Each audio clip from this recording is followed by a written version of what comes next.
Hello students, I hope कि आप सब अपने अपने घर पे ठीक ठाक होंगे। आज हम पढ़ेंगे सप्तम कक्षायां प्रथमः पाठः सुभाषितानि भाग 1। तो पहले तो हमारे माइंड में ये क्लियर होना चाहिए कि सुभाषित है क्या। सुभाषित शब्द दो शब्दों को जोड़ने से बनता है, सु प्लस भाषित। इनमें सु का अर्थ सुंदर मधुर होता है और भाषित यानी कि अर्थ अर्थात जिसके द्वारा हमें अच्छे वचन का ज्ञान हो उसे हम सुभाषित कहेंगे। तो चलो आपकी बुक के अंदर जो पहला श्लोक है वो देखते हैं। पृथिव्यां त्रीणि रत्नानि जलमन्नं सुभाषितं मूढे पाषाणखण्डेषु रत्नसंज्ञा विधीयते। देखो बच्चों, ये जो सुभाषित है ये सुभाषित सरलता से याद रखने के लिए हमें ये श्लोक जो है श्लोक गाना आना चाहिए, क्योंकि संस्कृत साहित्य में ये भी कहा गया है कि सुभाषितंच संगीतम सरस्वत्या करद्वयम, यानी कि सुभाषित और संगीत दोनों माँ सरस्वती के दोनों हाथ है।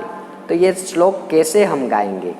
पृथिव्यां त्रीणि रत्नानि जलं मन्नं सुभाषितं मूढे पाषाणखण्डेषु रत्नसंज्ञा विधीयते। आप भी ऐसे गा सकते हो। अब इसका मीनिंग क्या है वो देखते हैं।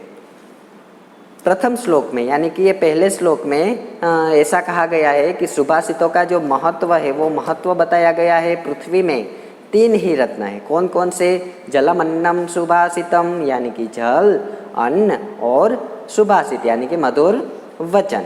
अब दूसरी पंक्ति में क्या कहा गया है कि मूढ़े ही पाषाण खंडेषु, यानी कि जो मूर्ख लोग होते हैं वो मूर्ख लोग पाषाण खंडेषु रत्न संज्ञा विधीयते, वो लोग हीरा पन्ना इत्यादि आदि को पत्थर के टुकड़े समझते हैं और पाषाण खंडेषु रत्न संज्ञा विधीयते, यानी कि पत्थर को भी रत्न की संज्ञा देते हैं, यानी कि रत्न समझते हैं। तो हमें भी ये जो सुभाषित है उसे पत्थर समान नहीं लेकिन रत्न समान समझना चाहिए और हमारे जीवन में भी इसका ग्रहण करना चाहिए।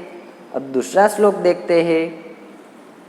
सत्येन धार्यते पृथ्वी सत्येन तपते रविः सत्येन वाति वायुश्च सर्वं सत्ये प्रतिष्ठितम्। अब आप सबको भी मेरे साथ गाना होगा। सत्येन धार्यते पृथ्वी सत्येन तपते रवि सत्येन वाति वायुश्च सर्वं सत्ये प्रतिष्ठितम्। देखो बच्चों, आप इसी तरह से 2 या 4 बार श्लोक गाएंगे तो आपको भी ये श्लोक याद रह जाएगा और मज़ा भी आएगा। तो अब इसका क्या अर्थ होता है, इसका क्या मीनिंग होता है वो हम देखते हैं दूसरे श्लोक में। यानी कि इस श्लोक में सत्य की महिमा बताई गई है, अर्थात पृथ्वी सत्य को ही धारण करती है, सूर्य सत्य के आश्रय से ही तपता है, जो वायु है यानी कि जो हवा है वो भी सत्य के द्वारा ही बहती है। इस प्रकार जो पूरे का पूरा सारे का सारा संसार है वो सत्य पर ही टिका हुआ है। अब श्लोक सह अर्थ देखते हैं कि सत्येन धार्यते पृथ्वी, यानी कि जो सत्य है उसके आधार पे ही उसके धारण पर ही ये जो पृथ्वी है पृथ्वी टिकी हुई है। सत्येन तपते रवि, सत्य के आश्रय से ही रवि यानी कि सूर्य है वो सूर्य तपता है। सत्येन वाति वायुश्च, यानी कि सत्य के द्वारा ही जो ये हवा है वायु है सारे वायु बहते हैं। इसी प्रकार सर्वम सत्ये प्रतिष्ठितम, सत्य के द्वारा ही सारा संसार सत्य पर ही टिका हुआ है। इसीलिए हमें भी हमारे जीवन में सत्य का आचरण करना चाहिए, हमेशा ही सत्य बोलना चाहिए। अब इसके बाद का तृतीय श्लोक जो है वो तृतीय श्लोक हम देखते हैं। दाने तपसि शौर्ये च विज्ञाने विनये नये विस्मयो नहीं कर्तव्यो बहुरत्ना वसुंधरा। अब इसको कैसे हम गा सकते हैं?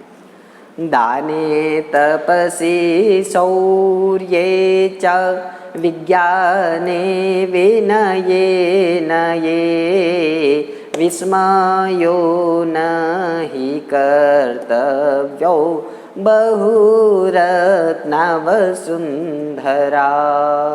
अब इस श्लोक का क्या मीनिंग है, इस श्लोक में क्या कहा गया है वो देखते हैं। दाने तपस्या शौर्य च, यानी कि दान में, तपस्या में और शौर्य यानी कि बल में। विज्ञाने विनये नये, विज्ञान यानी कि साइंस नहीं, लेकिन विज्ञान शब्द का यहाँ पे अर्थ बता दिया गया है। वे यानी कि विशेष, ज्ञान यानी कि ज्ञान यानी कि विशेष ज्ञान में, विनय यानी कि विनम्रता में, नय यानी कि नीति के विषयों में। इन सारी जगह पे, कहाँ कहाँ पे?